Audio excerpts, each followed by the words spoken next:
The real reason House Republicans kicked Ilhan Omar off the Foreign Affairs Committee is not about anything she said, it's about racism and Islamophobia. House Republicans removed Representative Ilhan Omar from the Foreign Affairs Committee on Thursday because she is a black Muslim woman. Officially, that's not the reason, but the facts speak for themselves. The removal is a culmination of years of targeting Omar by Donald Trump, the right-wing media, and Republican lawmakers who attacked her religion, ethnicity, and history as a refugee. The GOP majority has an official reason for ousting Omar, and then there's the reason both they and everyone else know is really behind this outrage. Their nominal reason is that past anti-Semitic comments make her unsuited to serve on the Foreign Affairs Committee. The resolution to remove Omar contains a list of offenses. Read closely, it reveals how the party, along with some moderate Democrats, have targeted Omar since she was elected in 2018, taking her words out of context to make her a boogeyman for the right. The first offense is a February 2019 tweet in which Omar attributed lawmakers' support for Israel to deep pockets of the pro-Israel lobby, touching on the anti-Semitic trope that Jews buy influence and control. That tweet caused outcry on both sides of the aisle. Omar's response included the words, "I unequivocally apologize." The resolution continues by citing a comment Omar made a month later during a panel discussion. I want to talk about the political influence in this country that says it's okay to push for allegiance to a foreign country. The context matters. Omar was responding to a question about how accusations of anti-Semitism are used to shut down debate over Israel's policy toward Palestine, particularly when targeted at Muslims like herself. But Omar's use of the word allegiance touched on the trope of Jews being disloyal and drew bipartisan criticism. The other accusations against Omar are baseless. One takes a single line from a speech she gave about 9/11 out of context to claim that she minimized the terrorist attack. The right-wing media made a huge to-do about it at the time, painting Omar as anti-American, an opportunist smear rather than honest interpretation of her speech. The resolution also cites Omar's contention that Israel is an apartheid state as evidence of her anti-Semitism.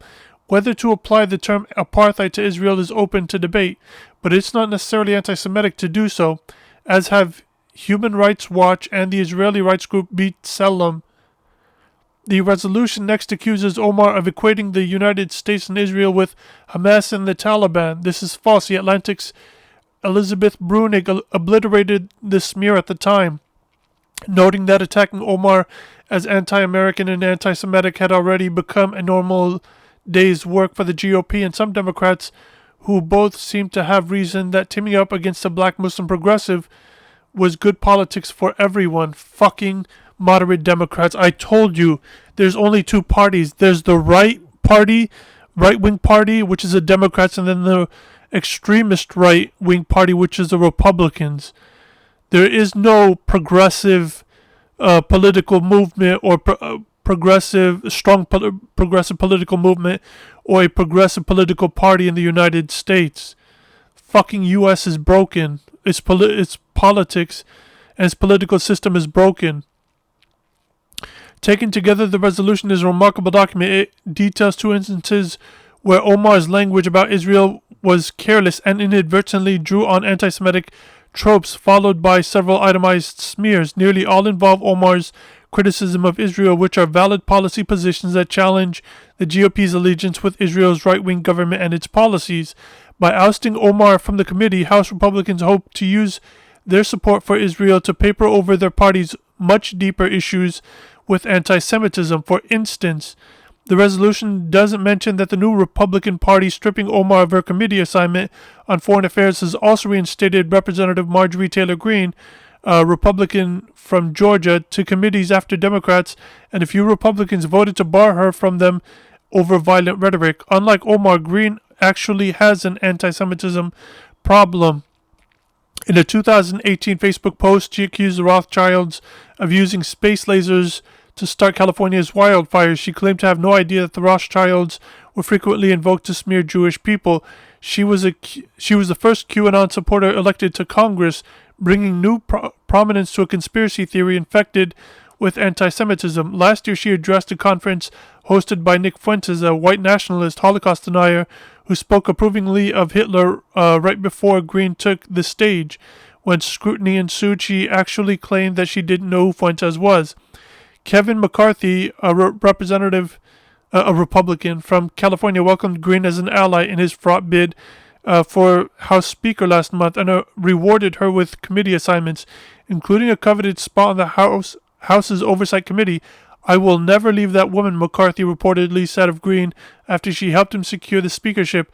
"I will always take care of her."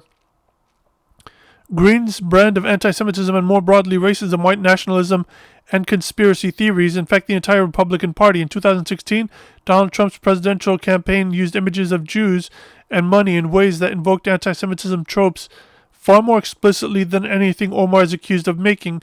McCarthy himself has invoked the same stereotypes against wealthy Jewish figures. And of course, after neo-Nazis in Charlottesville chanted, "Jews will not replace us," Trump said there were, quote, "fine people on both sides." More recently, Trump, in the midst of his third presidential campaign, had dinner with Fuentes and Kanye, the rapper who formerly went by Kanye West. This was more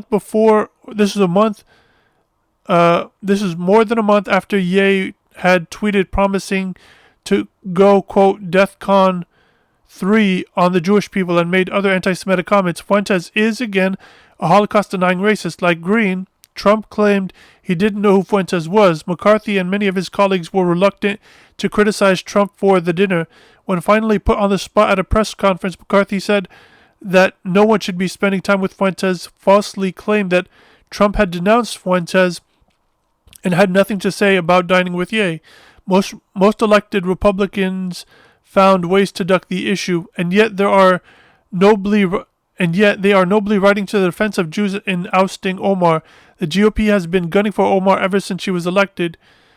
Trump made a hobby of attacking Omar during his presidency, often portraying her as un-American and accusing her of sympathizing with the 9/11 terrorist attackers. During a 2019 rally in North Carolina, Trump spent several minutes railing against Omar as a terrorist sympathizer until the crowd began to chant, "Send her back." Omar came to the United States as a refugee in 1995 and has been a citizen ever since 2000. Trump's presidential campaign even targeted the representative in Facebook ads, again depicting her as a terrorist sympathizing anti-Semite. The attacks were replicated by Republicans around the country. Omar endured death threats as a result of Trump's attacks. Omar, speaking before the vote, asked if it was any surprise that, given the GOP's attempt to smear the first black president as an un-American, African-born Muslim, that the party has now moved on to targeting a black Muslim who was born in Africa. It's not. Representative Alexandria Ocasio-Cortez, a Democrat from New York, defending Omar on the House floor, accused her Republican colleagues voting to oust Omar of racism. Quote, "This is about targeting women of color in the United States of America," she said.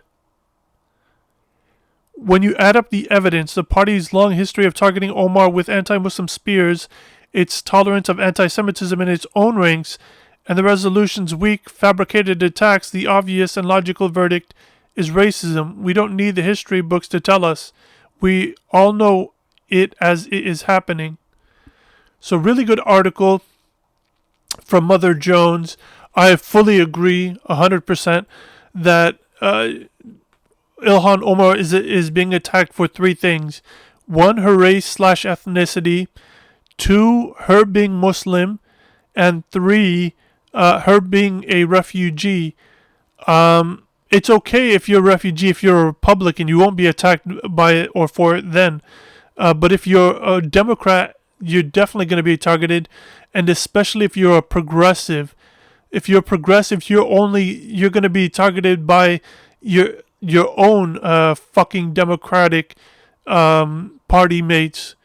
As the article correctly pointed out, you have these quote-unquote moderate fucking Democrats who, side with the right on a lot of things, including on feasting on its own.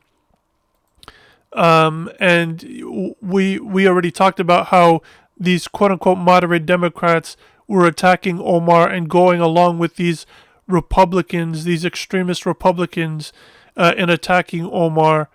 And so those three things are why she's being attacked. She's an immigrant slash refugee who came to the United States. 2, she's black. 3, she's Muslim.